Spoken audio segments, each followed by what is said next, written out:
Hey, besties. Hey. Welcome back for another episode of the Hello Bestie podcast. I'm Maggie. I'm Tashima. And we're doing our second book club episode. Welcome. Woo, woo, woo. Bum, bum, bum. So, for the month of November, we chose the book The Fury by Alex Michaelides. Yeah. And to give you guys a little snapshot of it, it is a thriller about a reclusive movie star who invites all of her friends to a private Greek island for Easter, and one of them doesn't make it back. Yep. So it's sort of like a whodunit. Dun dun dun. Bum bum bum. Yeah. All right, teams. So let's just kick it off. What would you rank this book from 1 to 5 stars? I would give this book a solid 4 stars. Okay. What about you? I agree. I almost want to say like 4.5. Okay. Okay, but I don't want to get too ahead of myself. Yeah. So you would recommend this book? I would. I would recommend this book. Correct. Mm-hmm. So we did both do the audiobook. Correct. So Maggie initially wanted to do reading the book. Mm-hmm. And then she was like, oh, look at the time. I'll say why, because when I heard the clip of the author's voice, I didn't think I could do it for a whole book, but it grew on me. Mm-hmm. And I think it was perfect for that narration. It was a good listen for sure. It was. I was just, okay, so we're not going to do this every single time. The purpose of book club is to talk about the book. So spoilers. This is full of spoilers. Yeah. Let's just, this book club. Mm-hmm. The ending just, like each time something would happen and I just felt like I had it figured out and then it just would take this turn. Yeah. And it was a journey I enjoyed. Now, there are some times, so I guess to kind of jump ahead, I was a little thrown off when you got to the island, all this stuff happened, and then the narrator went all the way back to the beginning. And at that moment, I was like, wait, what? Like, we're going to do this all over again? Yeah. Like, with more detail, and you couldn't have just given that to me in the beginning? I appreciated the way that it did that. It would have been weird if they would have done it that way. I know. It just, I wasn't expecting it. Yeah. I've never listened or read a book that literally went all the way back to the beginning of the book and then started over and then filled in all of these pieces. But it needed to happen, and it was really good. It would make for a good movie because movies and TV shows do that a lot. It would. Like, it would take you through a whole day and then it takes you back to the beginning and shows you parts that you didn't see of that same day. And from different perspectives and stuff like that. Yeah. Yeah. So. No, I enjoyed it. So, one of the first things that Elliot talked about was being an unreliable narrator and saying that we're all the most unreliable narrators of our own lives. Yeah. How did you feel about that? Did you think that's a true statement? Yeah. Yeah. I think at first I didn't, like, it was just kind of words. But then as he started interrupting himself and he was like, oh, see, there I go again. Yeah. I wouldn't have picked up on what he really, like, I would have just taken it at face value and moved on had he not brought it to our attention almost every time that he did it. And I was like, man, it just seemed normal to be, like, it just seemed like information that I needed to know without really realizing how biased he was being as a narrator. Right. So I love the approach of, like, come sit down and have a drink with me and I'll tell you this story, because the way he spoke to the audience is how it felt, like how you would really speak to someone. And you could see it. Yeah. Like, you could see the people, you could see everything just so clearly. Like, not to compare apples and oranges, these books are nothing like each other, but in terms of the imagery, it gave me very similar imagery to Where the Crawdads Sing, just how good she was with words. Like, when he was talking about, like, the actual fury and the breeze and the air and all of that, like the sand and the island and the difference between the city and the this, like, you really actually felt like you were there. Like, when it started raining, like, you just see, like, picture yourself kind of like running for cover because the rain is falling and all of that stuff, and wishing you had an umbrella. And yeah, it was just, the author did an amazing job, and the narrator did a great job too. I love the plot twist. So obviously, you know, huge plot twist, that someone's gonna die. Yeah, and then you find out early. You can pretty much put 2 and 2. It's gonna be Lana. See, I didn't think so. See, I thought that it was gonna be her because he started using her in past tense. Like, our relationship was this, and it was. So then I was like, okay, it's gonna be her.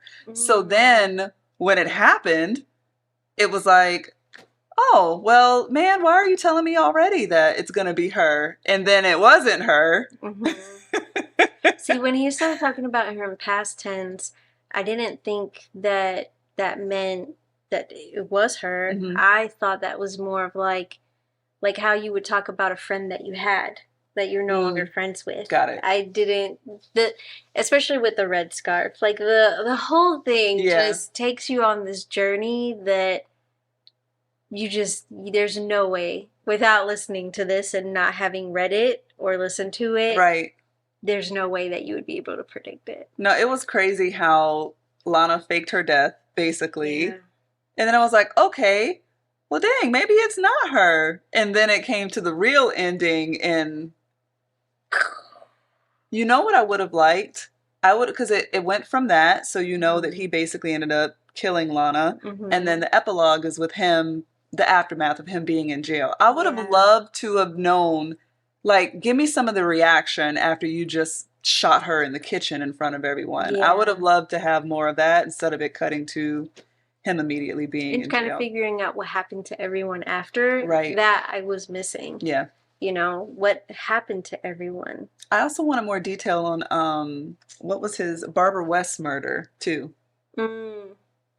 Like, it was clear that he did it, but I just would have appreciated more detail. And I assume the reason why he did it was because she treated him like garbage anyway. Yeah. Basically. But he also thought he was going to be left a little piece of change. Correct. And he wanted her out of the way to be able to, because she tried to sabotage his relationship with Lana. Right. So, yeah. Yeah. That all played a part. So good. So did you take any... Is there any quotes that kind of stuck out to you? One of the quotes that I wrote down, I didn't write down the unreliable narrator, but I thought about it, is your truest self is revealed when you don't have to play. Like, basically who you are when you don't have to put on an act in front of anyone, when you don't have to worry about being, you know... My lashes got cut off. You know, like on cartoons where people's eyes got big. That's what it looked like. Like, your eyes like filled the lens. Yeah, your truest self is revealed when you don't have to play. Basically, when he mentioned when no one else is around and when you don't have to worry about perception and stuff, that is who you really are. And just thinking how crazy he was to be writing this whole play and to think it's gonna go. That was wild. I can't imagine her reading that and seeing that. She probably, I don't even know how you could respond. It worked out in her favor, though, that they had that conversation the night before, so she could attribute the awkwardness to that playing just being weird for her. Right, right. Like one giant screenplay. But it's crazy how close he came, because it was like she was about to tell him she was in love with him and then found that, and wow. My heart was a little broken for him. Like, he just seemed so broken, and I wanted him to win. Yeah. You know, like, it seemed harmless until the end. Yeah, right, right. Wow, he's cray-cray. Yeah, like, he was for real. But this would be a really awesome screenplay. I agree. It would be awesome. So I wrote down chapter, well, actually, I don't know. It says track, so I don't really know where that is in the actual book. But the first half of life is pure selfishness. The second half of life is all grief. Yeah. When I heard that, I was like, yeah, that's a bar. Because that is so true. Like, you know, in the beginning, you're just all about me, me, me, me, me. And then kind of like in the second half is like you would just start losing things left and right, feels like. Yeah. And not even losing things like people, but just like yourself, children get older, like it's just so much more sadness. Yeah. Just that line hit me too, but I was like, damn, it's not all grief. Like it's a lot, but it's not all grief. But yeah, it is a powerful line for it sure. is. Where he talks about your character determines your fate, and your character is forged in childhood. And then shortly after, he talks about the part with the therapist, where the therapist is talking about when a child is young and afraid, ashamed and humiliated, time stops and freezes in your mind. A frightened child is hiding inside your head, and the sooner you get in touch with that child. But she could be brutal too. Oh. I didn't realize. Oh gosh. Does it read your note? For a long time. It's reading the part where I bookmarked. Oh, okay. I didn't know it did that. Okay. So now I just lost my thing. But yeah, that was a bar. Do you believe that? I do. It in a way, I think that it's a good way to kind of describe childhood trauma. Mm-hmm. You know, as an actual person that you have to nurture and keep safe and protect and kind of show it's okay. You know, and I think that's a good way to kind of describe getting into a place where you can let things go. Yeah.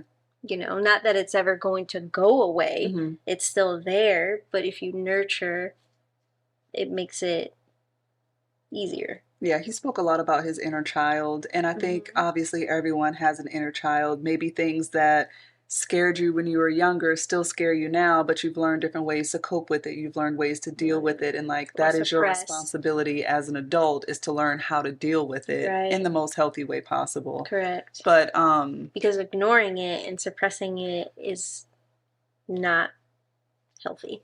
Which is why it's almost like with the Lana situation, I know that he loved her, but it seemed more of an infatuation than a true love. He was obsessed with her. She was like his saving grace as a child when he was being bullied and would go see her in movies, and they're about the same age. And I can imagine the first time he saw her at that party must have been like...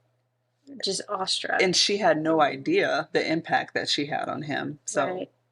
And then also for him to find out that it didn't mean anything to her. Like that wasn't a good memory for her of everything that he put on a pedestal. And she's like, well, that's really not who I am. And I actually hate all of that. And he's like, no, don't say that. Right.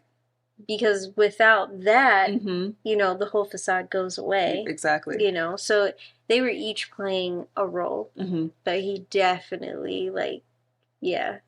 It was so good. Did you see the twist with Jason and Kate? Like, were you surprised when you found out they were having an affair? Yeah. Well, no. I feel like it was kind of predictable in a way. Like, not in, oh yeah, I knew it was going to happen, but I'm not surprised. I think for me, I didn't really understand in the beginning why he was so rude to her. Like, what are you doing here? That was immediately what I thought. Yeah, and I was like, okay. Right. No wonder. Yeah. Like, you were just putting on a show. Yeah. I agree with you. Like, I don't think it was very foretelling, but when he was so rude to her when he first saw her, like, what are you doing here with us? Why would he treat her best friend like that? I was like, oh, y'all got something going on, and you being messy right now. Yeah. Cover up. Yeah. Yeah. The ending where they all turned on him, I was just like, where they started beating him up. Yeah. I felt so bad for him. Like, even though he was dead wrong, the level, I guess because the whole time you just see this broken person who's doing his best to be a better person, and just trying to be with this person that he loves. The level of betrayal in that moment to realize that everyone was in on this. Right. And then, like, beating him up. I was just like, no, he's trying, y'all. And then you just find out all this messy stuff. Yeah. I don't know. It's just, I thought it was so well written. And very many nods, a lot of nods to The Silent Patient in that. And I know that you haven't, right? You said you're not going to read that book, right? I probably am not, now that I know the ending. Yeah. So it was very similar to it in the fact of, remember when he said when he was basically what they did to him, like got him on his knees and made like that happen to him when he was younger. Okay. So right, with the bullies. Yep. Yeah. So that's very similar to the silent patient. What happened with her, why she murdered her husband, was because of something that happened to her in a similar situation, you know, when she was younger. And then it's so funny too, the other nod that they had to the silent patient when he was speaking with his therapist, and she was saying, yeah, there's another guy, Theo, here. And then he's like, oh, he's a therapist. And she's like, he's an inmate. That's the guy from the silent patient. And it wasn't until I finished the book. Wait, is this the same author? Yes. Yes. Oh. The Silent Patient was his first novel, and this is his I think The Silent Patient was his first one, and he also has something called The Maidens too. I don't know where that falls in this. So don't But I remember finishing the book and just kind of, you know, you try to tie up loose ends. Yeah. And I was like, who is that guy Theo that they mentioned? And then I was like, oh, Theo is the therapist. Because when she was like, yeah, he's a former colleague of mine, you should talk to him. I was just like, this is so random. Like, this doesn't make any sense to me.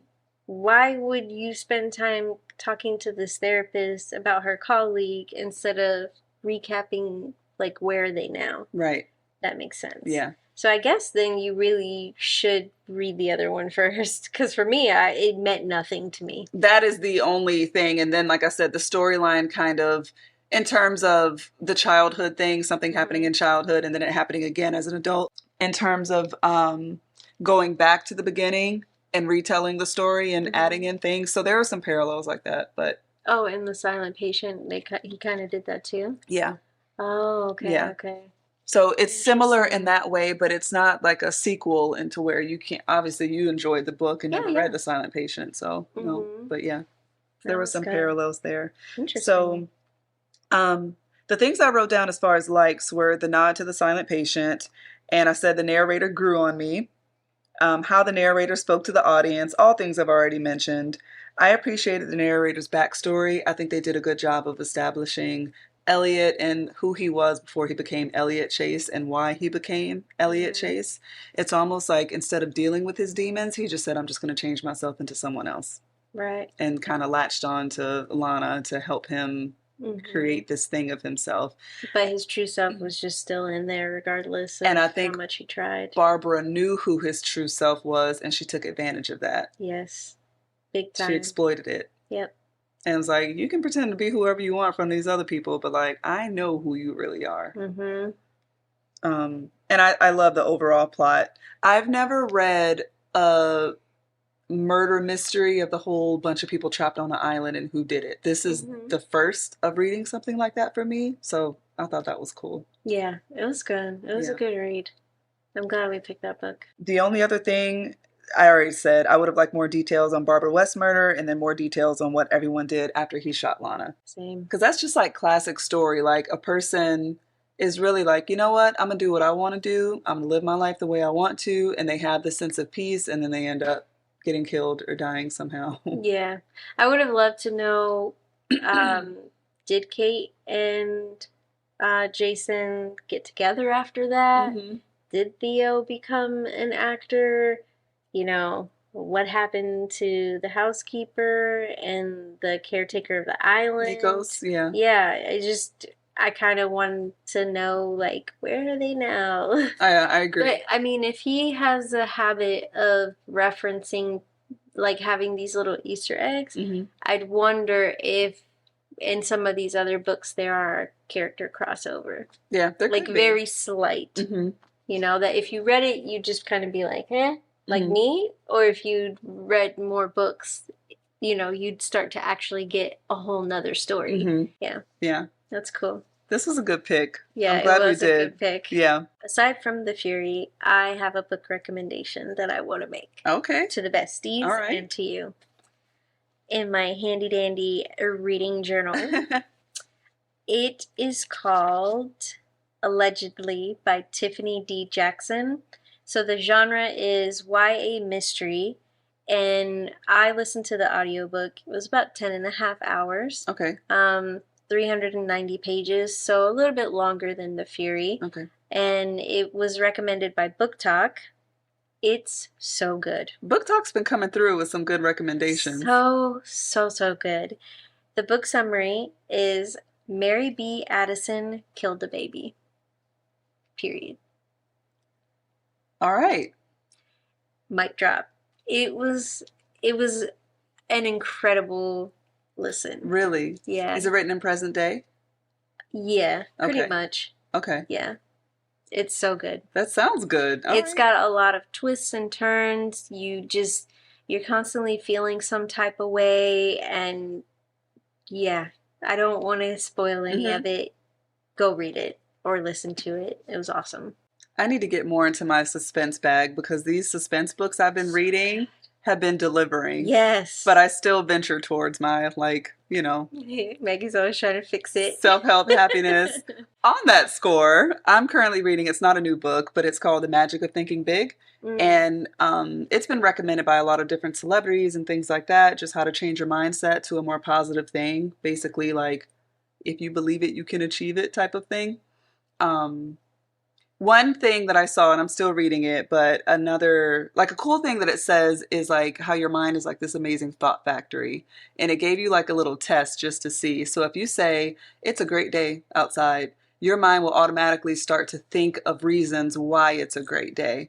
Oh, it's sunny, it's breezy, it's this, it's that. But if you say, man, I'm having a shitty day, your mind will automatically find reasons of like why it's bad. So just try to think positively and like positive thoughts will come type of thing. I enjoy it, but it's not a page turner. Okay. So it's, you know, I'd like to finish it. It's something that's been on my bookshelf for over a year. And you and I talked about, we really want to make sure that we enjoy a book before we purchase it. Right. And so I'm actually going through my bookshelf now and kind of like reading everything, weeding out.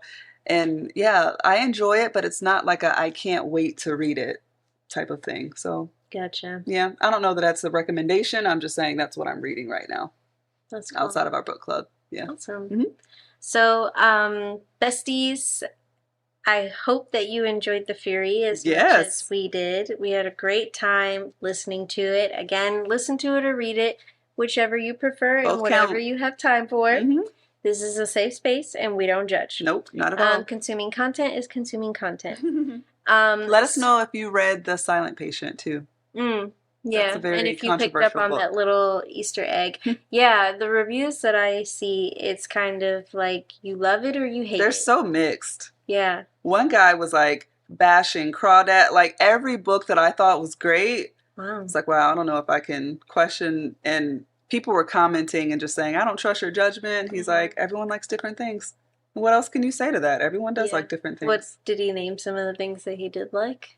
No, that one was just like basically overrated books. And yeah, it was Crawdads. He said The Help he thought was overrated. Yeah. Like a lot of really good books that I thought was good. Yeah. So yeah, suspense is my bag right now. So besties, the next book that we are going to read will be Gone Girl by Gillian Flynn. We know that we're a little late to the party. A little bit. But at least for me, I'm not sure about Maggie. I don't know anything about the book. Like, I knew that there was hype about this book called Gone Girl, but I don't know anything about the book. That's the extent of my knowledge of it, too. Okay. I think there's a movie on it. I'm not sure. Or is that The Girl on the Train that there's a movie on? There is a movie about the girl on the train. Okay. So, but I don't know. I am probably mixing those two up, so I'm just going to say all I know is that Gone Girl was a very popular book, and I'm excited to read it. Same. Yeah. Yeah. So if there is a movie, we haven't watched it. We don't know spoilers or anything like that, which I'm very glad that we didn't get any spoilers. I agree. Considering how much hype was about this book. But that will be the book that we're going to read for our next book club, which will be the end of December. And we cannot wait to see you there. Yes, we will catch you on the couch at that book club. Exactly. All right, besties. We will see you in the next episode.